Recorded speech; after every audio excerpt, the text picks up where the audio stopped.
Ethan never thought his assignment to the Galactic Research Station on Varela 9 would come with a roommate. The base was small with only a few dozen researchers and most lived in single quarters. But when the East Wing's life support systems malfunctioned, the commander made quick arrangements.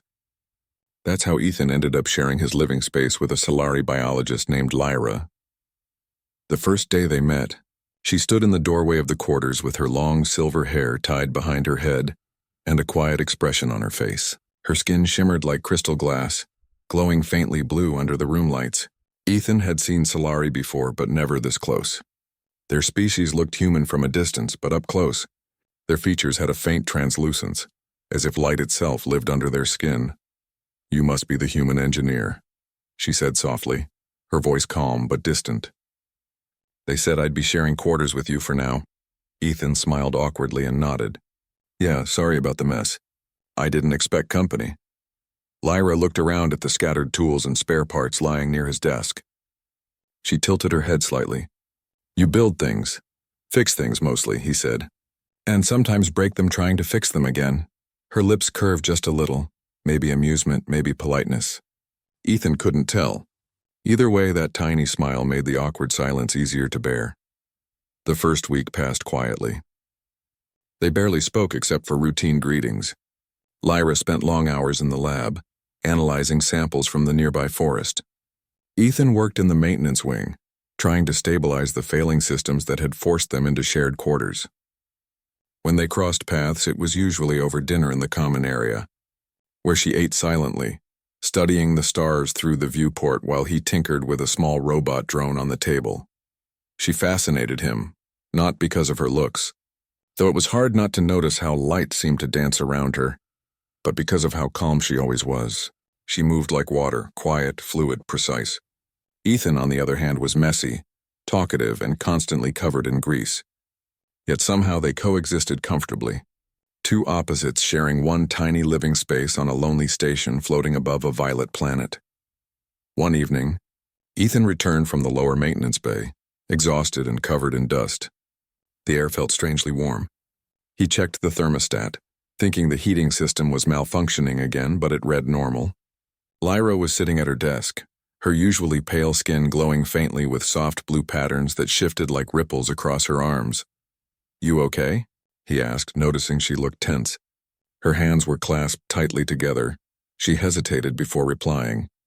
"It's fine. Just the beginning of a difficult cycle." Ethan frowned. "Cycle?" Lyra turned to him slowly, her bright eyes reflecting the dim light of the room. "For my species, there is a time each year called the season. It's biological. We experience changes, emotional, physical. It's not dangerous, but it can be uncomfortable." "Oh," Ethan said, not sure what else to say. "Should I do something?" She gave a small, nervous smile. "Just keep your distance for a few days. It will pass."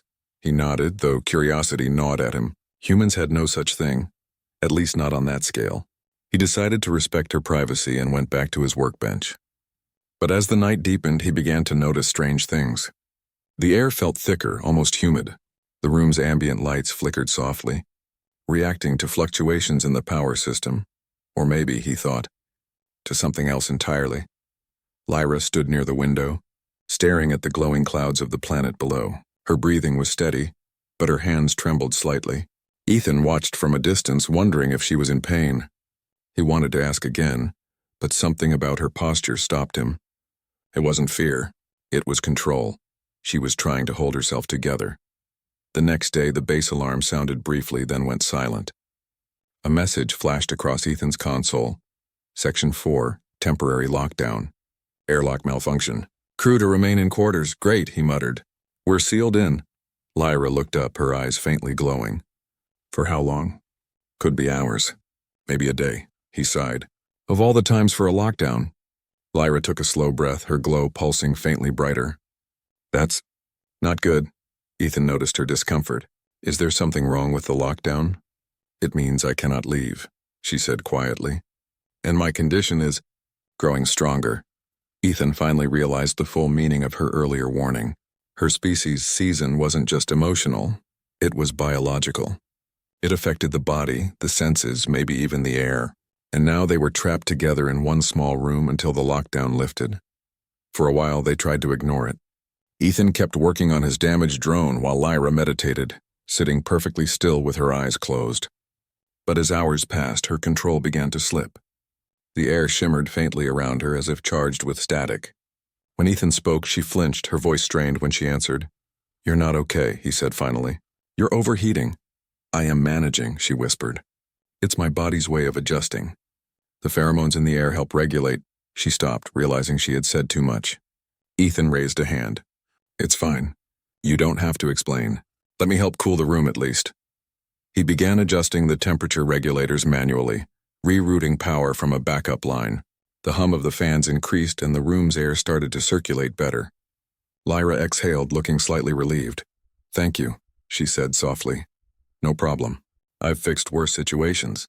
Once I spent 2 days stuck in a malfunctioning escape pod with a robot that wouldn't stop singing old Earth commercials.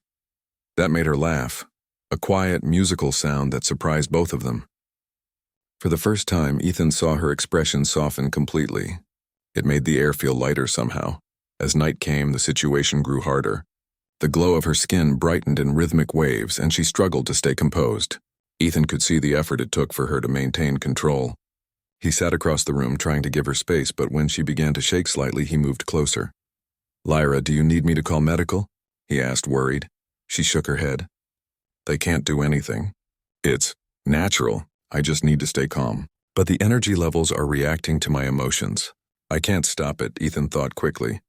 "Then we reduce your stress. Talk to me. Focus on something else. Tell me about your planet." She blinked at him, confused, but he insisted gently. "Come on, describe it. I'll listen." So she did. Her voice trembled at first but grew steadier as she spoke. She told him about Solara, a world of shimmering oceans and floating islands that reflected the twin suns. She spoke of her people, who built crystal cities that sang when the wind passed through them. She told him how her species connected with nature through resonance, emotion translated into energy waves. As she spoke, Ethan listened, asking small questions. The more she talked, the calmer she became. The blue light of her skin dimmed, pulsing softly instead of violently. Her breathing slowed, her tension easing little by little. When she stopped, she looked at him and said quietly, "You're not afraid," he smiled faintly. "Should I be?" "Most humans would be uncomfortable being trapped with a Solari during the season." "I guess I'm not most humans," he said. "Besides, you've been nothing but decent to me." "The least I can do is make sure you're okay." For a long moment, she just stared at him, studying him the way scientists study rare things they don't quite understand. Then she nodded slowly. "You're strange, Ethan, but kind." The lights flickered again and he sighed, moving to the console to stabilize the power. "That's me. Strange but useful," she almost smiled. It was the first real smile he had seen from her. As hours passed, the room grew quiet again. Lyra rested against the wall, finally calm, while Ethan sat nearby, keeping watch. Every now and then, he checked the environmental readings, making sure the oxygen levels stayed balanced. When she stirred restlessly, he spoke softly about Earth, about rain, about coffee, about how sunsets looked from a beach. She listened silently, her bright eyes reflecting his words more than the light around her. By the time the base lights dimmed to night mode, Lyra's breathing had steadied. Her body's glow had faded to a faint shimmer. She was asleep, her expression peaceful. Ethan leaned back in his chair, exhausted but relieved. He looked at her and whispered quietly, "You'll be fine. Just hang in there." He didn't know if she could hear him, but in that small room filled with humming machines and dim starlight, it felt right to say something kind. Hours later, when he was half asleep at his desk, Lyra opened her eyes slightly. She saw him slumped over, still monitoring the controls. Her gaze softened. Her instincts, wild and difficult to contain just hours ago, had quieted. What remained was a strange warmth, not from her season, but from something simpler. "Trust. You're unlike any human I've met," she whispered, barely audible. "You don't run." Ethan stirred but didn't wake. She smiled faintly, letting her eyes close again. "Maybe that's why I don't mind being trapped here with you," she said softly, before sleep claimed her completely. Morning on Varela 9 arrived slowly, washing the station in soft violet light. Ethan rubbed his eyes, blinking against the gentle glow, and realized he had slept at his desk again. The monitors were quiet, the consoles humming softly. He stretched, feeling the stiffness in his shoulders, and glanced at Lyra. She was sitting near the window, her legs crossed, staring out at the floating islands of her planet. Her crystalline skin reflected the light, but this time it was softer, calmer, almost like a faint shimmer instead of the pulsing glow of the previous night. Lyra turned toward him, her eyes meeting his. There was no tension now, only a quiet curiosity. She seemed smaller somehow, more vulnerable than before, yet still composed. She studied him with an intensity Ethan found strange but not uncomfortable. "You stayed awake all night," she said quietly, watching the monitors. Ethan yawned and scratched his head. Someone had to make sure the air stayed breathable. He shrugged. "I didn't want to wake you. You looked exhausted." Lyra's lips curved faintly. "I didn't expect humans to be so responsible."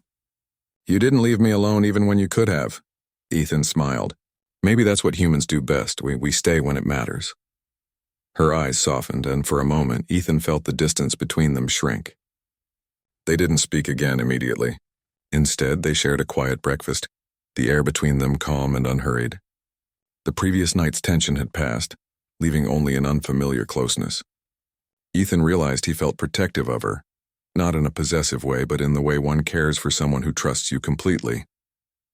After breakfast, Ethan moved to the maintenance bay. Lyra followed, curious about his work. She had never seen a human engineer at full speed before. He explained the systems with patience, showing her how the oxygen regulators and temperature controllers worked. She asked questions, not to judge, but to understand. Her curiosity reminded Ethan that she was more than just a beautiful alien. She was brilliant and capable, even if her species' biology sometimes made life complicated. Hours passed as they worked together. Ethan noticed small changes in Lyra, subtle smiles, more open gestures, even light teasing. She had a quiet sense of humor, one that took him by surprise. At one point, she held a tool in her hand incorrectly, and Ethan corrected her gently. She blinked at him, then laughed softly, a sound like wind through crystal towers. "You're strange," she said, shaking her head. "Most humans would have panicked last night. You stayed calm, you helped me, and you even made me laugh. It's unusual." Ethan shrugged. "Maybe I just like fixing problems." "You were a problem, I guess. Not a bad one, though." She tilted her head, her glowing eyes reflecting his smile. "I didn't think I would find a human like you. Someone who does not fear." The morning faded into afternoon. The lockdown had lifted and the station's routines resumed. Other researchers returned to their work, but Ethan and Lyra stayed in the maintenance bay side by side, repairing old equipment and sharing stories. He spoke of Earth, of rainstorms that drenched everything and made it smell like metal and grass, of oceans that stretched endlessly, of mountains so tall they could touch the clouds. She listened quietly, fascinated. In return, she told him about Solara. She described floating islands that glowed under twin suns, rivers that sparkled with living minerals, and trees whose leaves sang when the wind passed through them. She told him about her people's customs, about festivals of light where everyone's bioluminescent markings shimmered in harmony. Ethan found himself imagining the world vividly, feeling almost as if he were there beside her. As they worked, Ethan realized he could read her moods more easily now. The sharp glow of her skin, the slight tremor in her fingers, the way her breathing changed. He noticed it all. Last night had taught him how to stay calm under pressure, and now he could anticipate when she needed space, when she needed distraction, when she needed someone simply to be there. At one point, Lyra paused, holding a delicate crystal component in her hands. She examined it for several minutes before looking at him. "You have patience," she said. "Not many humans do." Ethan grinned. "I have to. Machines don't argue, don't panic, and don't judge. Unlike some roommates I know." He glanced at her, teasing. Lyra laughed softly, the sound like sunlight bouncing off water. "Careful, human. You might make me think you are entertaining." They spent the rest of the day moving between the labs and the observation deck, checking on systems and running minor repairs. Their teamwork grew smoother with each task. Ethan began to understand her language beyond words, the subtle signals of mood, comfort, and trust. Lyra began to appreciate his methodical approach, his willingness to listen and his gentle humor. As the station prepared for nightfall, Lyra stopped near the window again, staring at the planet below. Ethan joined her, leaning against the railing. The violet clouds reflected the twin suns' last light, casting a serene glow across the room. "You stayed with me last night when it would have been easier to leave," Lyra said quietly. "I could have handled the season alone, but you chose not to. It means something." Ethan nodded. "I don't run from problems, especially not from someone who needs help." He hesitated. "Even if that someone is, well, a little unusual." Her lips curved into a small smile. "Unusual is one way to put it. I expected humans to be predictable. You are unpredictable, but in a good way." He chuckled. "I'll take that as a compliment." They stood in silence for a moment, watching the swirling colors of Varela 9's atmosphere. Then Lyra reached into a small pouch and pulled out a crystal shard, one of her own bioluminescent crests. She held it out to him. "This is a gift. For trust. For staying when you could have left." Ethan took it carefully. The crystal shimmered with a soft inner light. "I don't know what to say."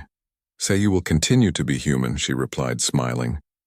"Say you will stay curious, stay kind, and stay yourself." He nodded, holding the crystal between his hands. "I can do that." The moment felt quiet, profound, and unspoken. They didn't need more words. The gift wasn't romantic, not in the sense humans might expect.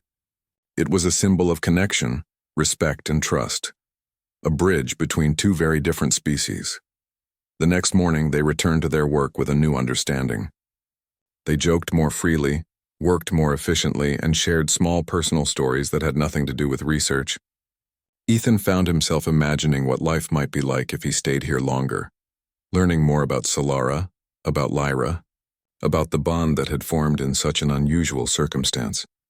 Lyra, in turn, noticed small human habits she had overlooked before, the way he scratched his head when thinking, the way he laughed even when embarrassed, the way he never gave up when something broke. She admired his resilience, his patience, and the quiet courage he had shown.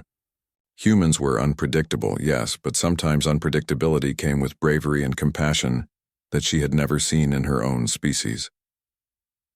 Days passed and the station settled into its routine. Ethan and Lyra remained roommates, but now the relationship was different. There was ease, understanding, and respect.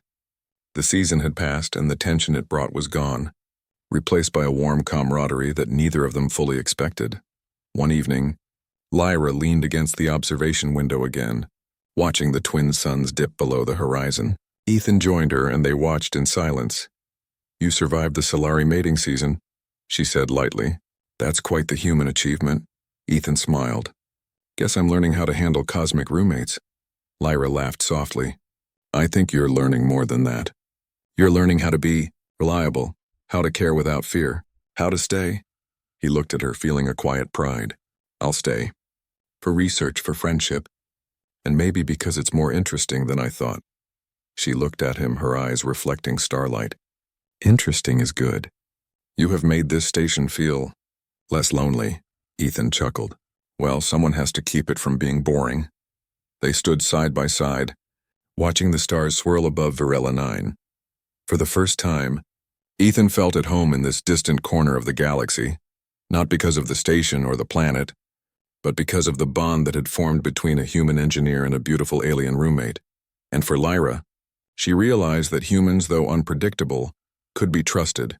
They could surprise, protect, and stay, qualities rare in her own kind. She glanced at him and thought that perhaps, for once, she had found a companion she could rely on, someone who understood her in ways even her people could not. The night passed quietly, filled with the soft hum of the station and the twinkling light of distant stars. For both of them, it marked the beginning of a new chapter, one of friendship, understanding, and mutual respect that neither species could have predicted. And somewhere between laughter, trust, and quiet admiration, a bond stronger than biology began to grow.